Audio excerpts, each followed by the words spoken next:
Hey everyone, it's Angie. Welcome back to my channel, Angie and the Great World. So I titled this video Vlogmas Day 1 because I'm planning to participate in Vlogmas, but I don't know how well that's gonna go. I've participated, I think, twice before in previous years, and I petered out at some point. Today, in fact, I was going to vlog and I would do whatever it is I was doing for the day, and then I would remember later on that I didn't vlog. So I don't know how Vlogmas is gonna work for me, but I intend to participate in Vlogmas. I just don't know how well I'm going to do. Also, I am in another area of my parents' house. It's like the formal dining room, and there's a very obvious echo, I think. At least it sounds very obvious to me. So I don't know how that's going to come through on audio. Hopefully it's not too bad. Anyway, I'm here filming. I wanted to share my winter TBR with you guys. So for the past several seasons, since summer, fall, and now winter, I have been making seasonal TBRs. Like normally I like seasonal TBRs for summer, but I have been doing them and really enjoying the seasonal TBR format. It works really well for me.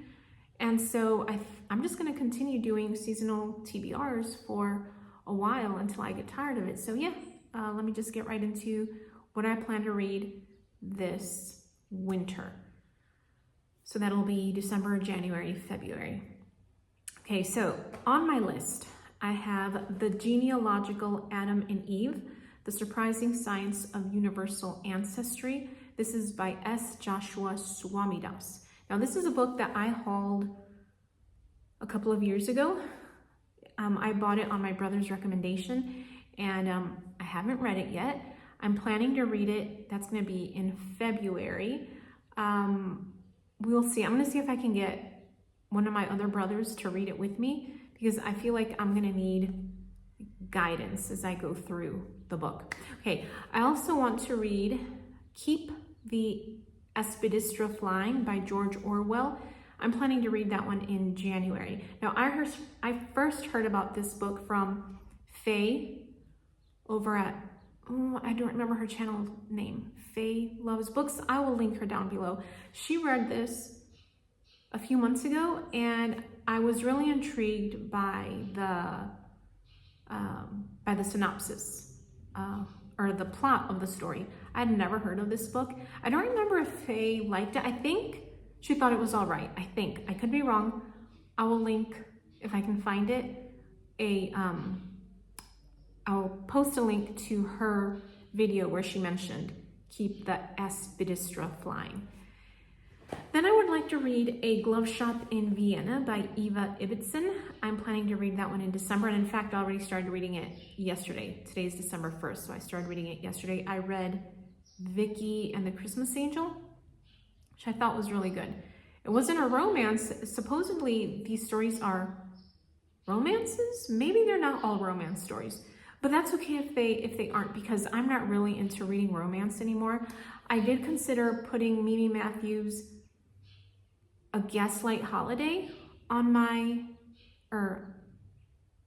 Holiday by Gaslight. I don't know.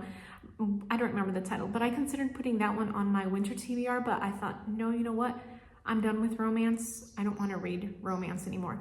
So if this one by Eva Ibbotson isn't a complete collection of romance short stories, that's fine. But I enjoyed the first story. The second story is called Dushenka, I think. I'm reading it today. Then I would also like to read Travels with Charlie in Search of America by John Steinbeck. Now this will be a reread for me. I read this for the first time, I don't know, years ago. I don't remember exactly when. And I think I liked it okay. I don't remember loving it as much as I enjoyed some other of John Steinbeck's writings, but it's been so long that I've read it that I decided I needed to reread it. And that one is planned for February. I'm planning to read it in February.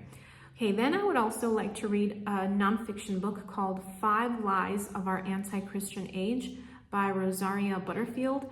I think I heard about this one from someone on Instagram. I don't remember who. I wish I could remember, but I don't remember who. And then since then, I've seen it a couple of times on Twitter. I also plan to read Heart of Darkness by Joseph Conrad, and I actually started that one yesterday. Joseph Conrad, Heart of Darkness.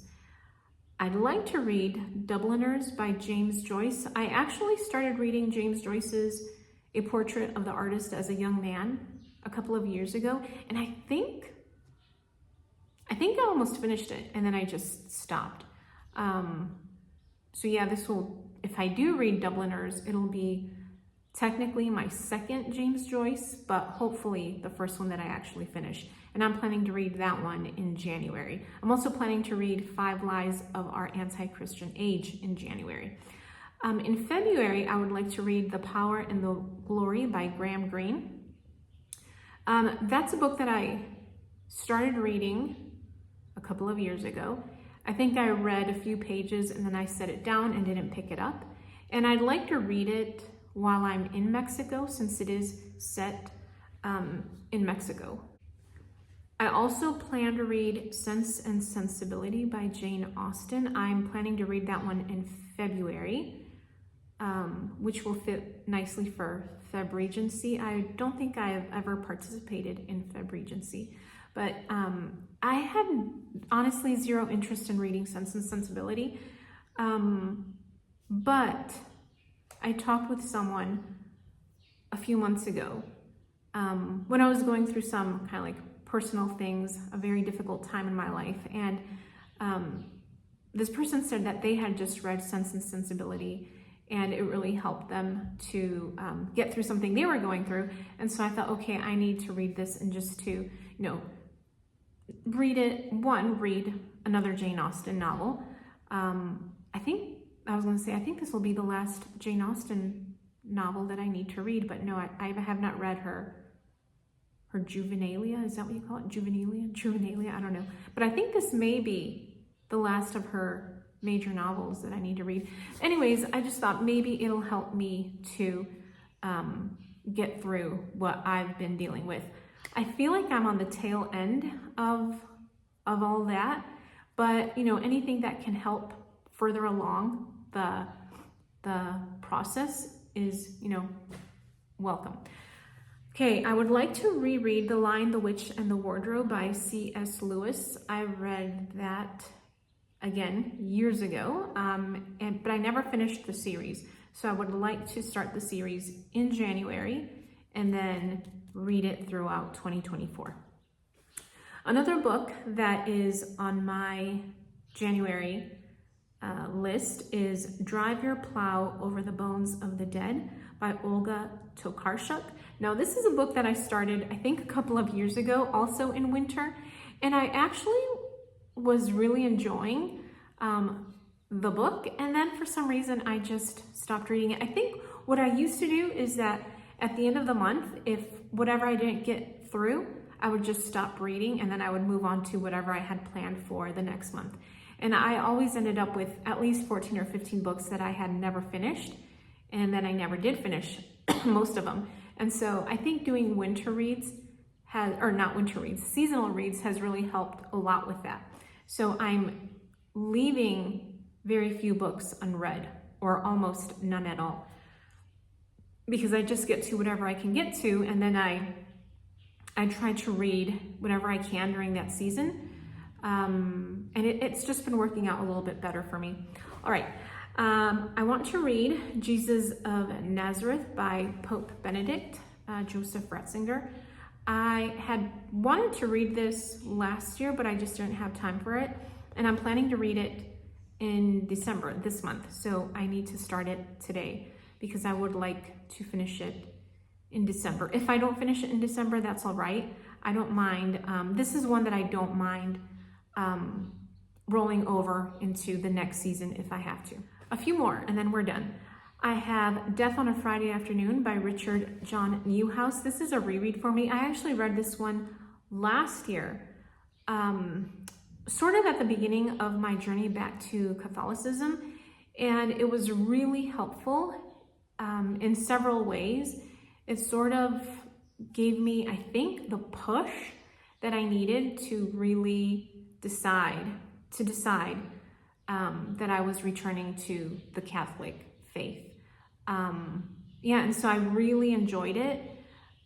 I don't think you need to be Catholic in order to read Death on a Friday Afternoon. In fact, I think Richard John Newhouse is Catholic. I'm pretty sure he is. Is he Orthodox? No, I'm pretty sure he's Catholic. But I think it's something that should be read by all Christians. It's such a just very beautiful book. All right, then I would like to read The Story Girl by L.M. Montgomery. And I'm planning to read that one in December. That one's the one that I'm kind of going to hold off on. So if I don't get to it in December, that's my dad's dog. If I don't get to it in December, then I'll just roll it over into the spring for my spring TBR. Okay, then I have On the Incarnation. This is going to be my Advent read, and this is by Saint Athanasius. I know I'm mispronouncing that because I think I learned how to correctly pronounce his name, and then I realized I was mispronouncing his name, but now I've reverted back to the wrong pronunciation. Athanasius, Saint Athanasius, that's what I'm going to call him. And this one has an introduction by C.S. Lewis. I don't know how important it is that C.S. Lewis wrote the introduction, but I saw a couple of people on Twitter talking about how they wanted to read the one with the C.S. Lewis introduction. So I decided, well, I guess maybe I should also read the edition with the C.S. Lewis introduction. I have not started that one yet, so I need to start it today since it is December and it is my Advent read. 3 more titles left, I think. I am going to reread Harry Potter and the Sorcerer's Stone. I think I'm reading this with Summer over at Sterling Reads, and Vienna, who used to be Bato the Reader here on YouTube. I don't know if she's completely off YouTube. I don't think she is. But anyways, I think I'm reading it with the 2 of them over on Voxer. I already started it today. It's obviously a reread. I've read it many, many times. In fact, I think I just reread it, not last year, but I think 2 years ago. So yes, I'm reading that one in December. And then I have 2 more titles. The Unseen Realm by Michael S. Heiser, Recovering the Supernatural Worldview of the Bible. So I started reading this one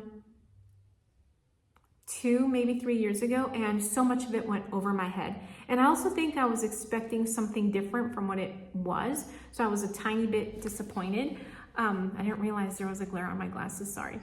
But I have recently started listening to the Blurry Creatures podcast, and I feel like they have given me a lot of information that is going to help me understand the unseen realm. From what I understand, there is a simplified version of the unseen realm called Supernatural, which maybe I should read instead, but I really want to try the unseen realm. If I see that I'm still having trouble understanding the topics and what Michael Heiser wrote about, then I will switch over to the simplified version, which is Supernatural. All right, 1 more title and then we're done. This one, The Unseen Realm, I'm planning to read in December. That's a lot of books. Well, actually, that's a lot of books packed into each month, but you know what? I'm going to try to do it. I'm going to try to get it done. And then in January, I would like to read a book called Arise from Darkness, What to Do When Life Doesn't Make Sense by Benedict J. Groeschel. And I heard about this one from somebody on Twitter. Yeah, on Twitter a while ago. And so I feel like for my present situation, circumstances, things that I've gone through, I think it would be a good book to read. And I am in the middle of reading a book called oh, I can't remember the title. Preparation for Death. I'll put a graphic of it somewhere here, by Saint Alphonsus Liguori, probably mispronouncing that. And that one, I heard about it. I heard about that title, that book, from the same person over on Twitter. And I really wasn't sure what to expect. And I decided to pick it up in November. In November. I decided to pick it up in November. And I have really been, I don't want to say I've been enjoying it, because it's not something that you necessarily enjoy, but I've been learning a lot from it. And I think it's really the title is exactly what it is. It's the way Christians should be preparing for death. You know, it deals a lot with sin and the soul and, you know, heaven and hell. So yeah, I can't say that I'm enjoying the book, but I'm learning a lot. It's very interesting. And the way it's broken down, it starts off with a topic, and then there are 3 points to that topic, and then it ends with a prayer. And then it moves on to the next topic, 3 points, and then a prayer. The time that I have spent reading it has been very worthwhile. Okay, so that is it. Thank you so much for watching. We'll see tomorrow if I do a Vlogmas Day 2. I think I am going to do Vlogmas Day 2 for sure, probably, because I'm planning to do a fall recap, what I read in the fall. So yeah, that should be going up tomorrow, maybe sometime in the next couple of days. Anyways, again, thank you so much for watching. I appreciate it. I will talk to you later.